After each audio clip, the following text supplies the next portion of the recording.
Who is Tulsi Gabbard? First Hindu Congresswoman, appointed by Donald Trump as U.S. Intelligence Director. Often mistaken for an Indian because of her first name, Tulsi Gabbard has no ties to India. Gabbard's mother converted to Hinduism. U.S. President-elect Donald Trump on Wednesday appointed former Democrat Tulsi Gabbard as the Director of National Intelligence (DNI) under his administration. Donald Trump described Tulsi Gabbard as a proud Republican who can bring her fearless spirit into the intelligence community. As a former candidate for the Democrat presidential nomination, she has broad support in both parties.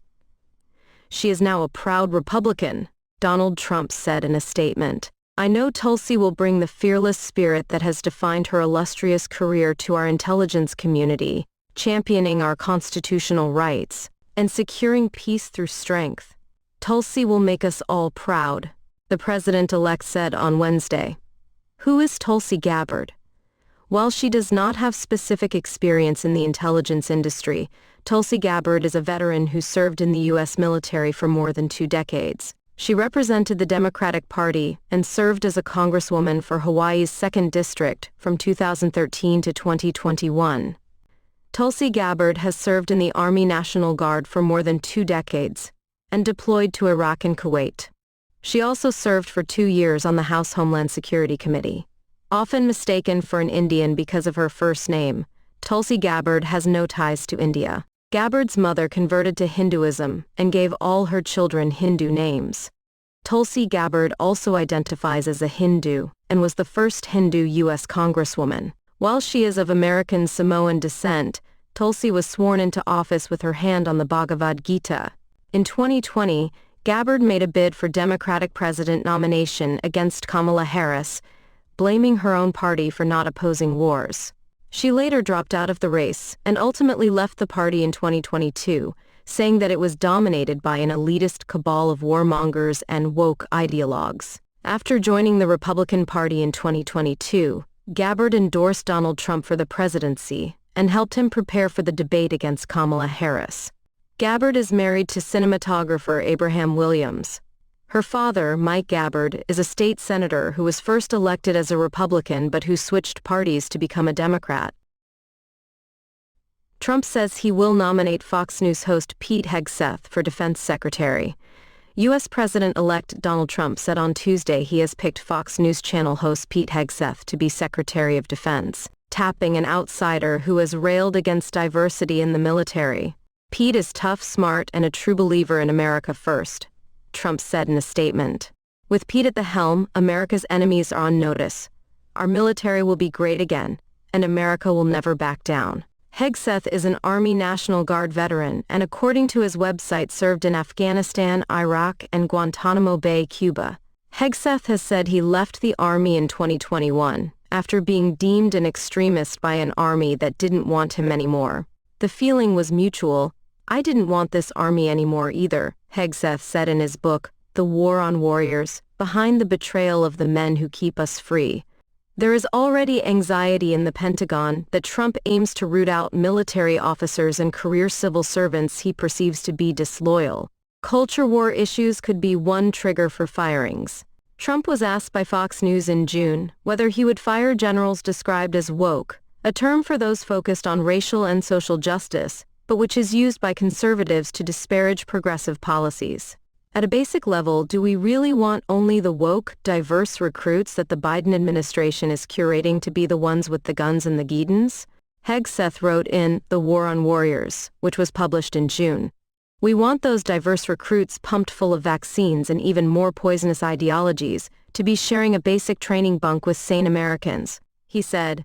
Trump's former U.S. generals and defense secretaries are among his fiercest critics, with some declaring him unfit for office.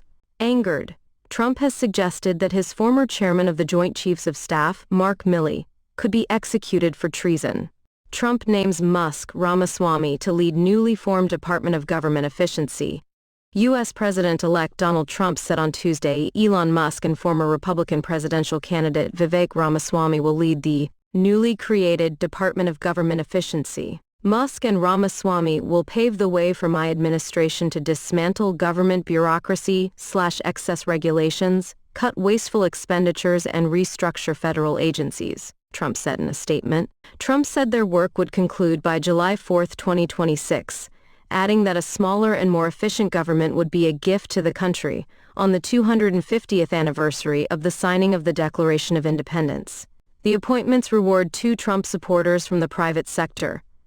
Musk leads electric car company Tesla, TSLAO, opens new tab social media platform X and rocket company SpaceX, while Ramaswamy is the founder of a pharmaceutical company who ran for the Republican presidential nomination against Trump and then threw his support behind the former president after dropping out. Musk gave millions of dollars to support Trump's presidential campaign and made public appearances with him. Trump had said he would offer Musk, the world's richest person, a role in his administration promoting government efficiency. The acronym of the new department, Doge, coincides with the name of the cryptocurrency Dogecoin that Musk promotes. This will send shockwaves through the system and anyone involved in government waste, which is a lot of people, Musk said, according to Trump's statement, which called the new government initiative potentially the Manhattan Project of our time, referring to the U.S. plan to build the atomic bomb that helped end World War II. Trump announces Tom Homan as incoming border czar. President-elect Donald Trump announced late Sunday that Tom Homan, the former acting director of U.S. Immigration and Customs Enforcement who backed his controversial zero-tolerance policy, will be his administration's border czar. I am pleased to announce that the former ICE director and stalwart on border control, Tom Homan, will be joining the Trump administration in charge of our nation's borders, the border czar, including but not limited to the southern border, the northern border, all maritime and aviation security, Trump said on Truth Social. I've known Tom for a long time, and there is nobody better at policing and controlling our borders, the Post continued. Likewise, Tom Homan will be in charge of all deportation of illegal aliens back to their country of origin. Congratulations to Tom. I have no doubt he will do a fantastic and long-awaited-for job. Homan touts hardline immigration views and previously vowed to run the biggest deportation force this country has ever seen. He was an early supporter of the Trump administration's zero-tolerance policy, which led to thousands of families being separated at the southern border. Trump eventually signed an executive order in 2018, reversing the family separation policy after public outcry. In an interview with CBS's 60 Minutes that aired in October, Homan was asked whether there was a way to carry out mass deportations without separating families. Of course there is. Families can be deported together, he responded. Homan is a visiting fellow at the Heritage Foundation, a conservative group. He was a contributor to Project 2025's Mandate for Leadership book. He is also the president and CEO of Border 911, a nonprofit group that warns of the supposed threat posed by undocumented immigrants. Border 911 and the Heritage Foundation did not immediately respond to requests for Homan's comment. It's going to be a well-targeted, planned operation conducted by the men of ICE.